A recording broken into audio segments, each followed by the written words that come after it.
سامعین، میں آپ کا میزبان سید محمد عمیر پیش خدمت ہے ہندوستان کی پیشانی پر مسلم نقوش۔ سامعین،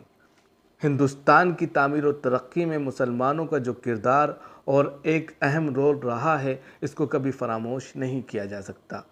مسلمان ہندوستان میں تاریخ کے جس دور میں آئے، اس وقت یہاں کا ماحول اور حالات آج سے زیادہ امید افزا نہیں تھے۔ اس کے باوجود بھی وہ حالات اور ماحول کی شکوہ شکایت میں نہیں پڑے، بلکہ انہوں نے حالات کو سازگار بنایا۔ اپنی عظمت و شرافت، اصول پرستی، عدل و مساوات اور انسانیت نوازی کے کارناموں سے یہاں کے لوگوں کو روشناس کرایا۔ اپنے بلند اخلاق، رواداری کے مخلصانہ خدمات کا مظاہرہ کرتے ہوئے انہوں نے اتنا متاثر کیا کہ ہندوستان کی سرزمین نے ان کے لیے اپنی آغوش محبت کے دروازے کھول دیے اور ان کو عزت و احترام کے بلند مقام و مرتبے پر پہنچا دیا۔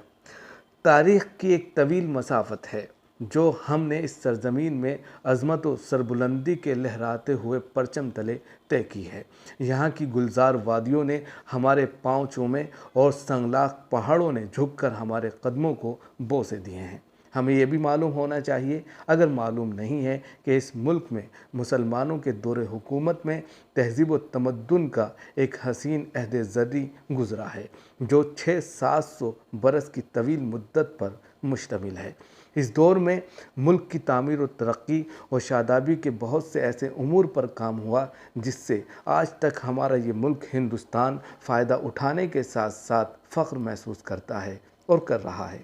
مسلمانوں کے دور اقتدار میں سلاطین، وزراء کے حلقوں میں، شعراء و ادباء کی محفلوں میں، فقراء اور صوفیوں کی خانقاہوں میں ایسی ہستیوں نے جنم لیا جس کی وجہ سے ساری دنیا اور پوری نوع انسانی کے لیے یہ ملک باعث فخر و افتخار بنا ہوا ہے۔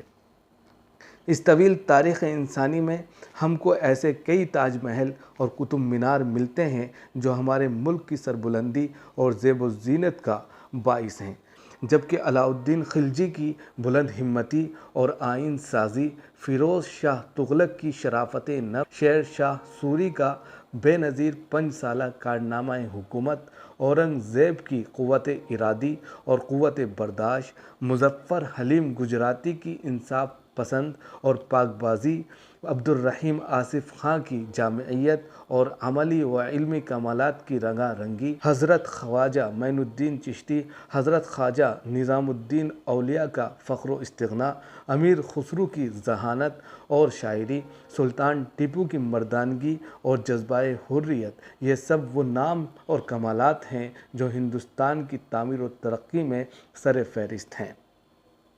یہاں یہ بات کہنا مناسب سمجھتے ہیں کہ آزادی ہند کی تعمیر و ترقی اور اس کی اعلیٰ تمدنی نشأت ثانیہ میں مسلمانوں کا اور خاص طور پر علماء حضرات کا بھی ایک اہم رول رہا ہے۔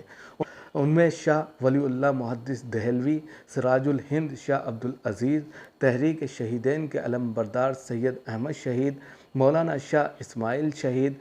حاجی امداد اللہ مہاجر مکی، مولانا محمد علی جوہر، سر سید احمد خاں اور امام الہند مولانا ابوالکلام آزاد خصوصاً قابل ذکر ہیں۔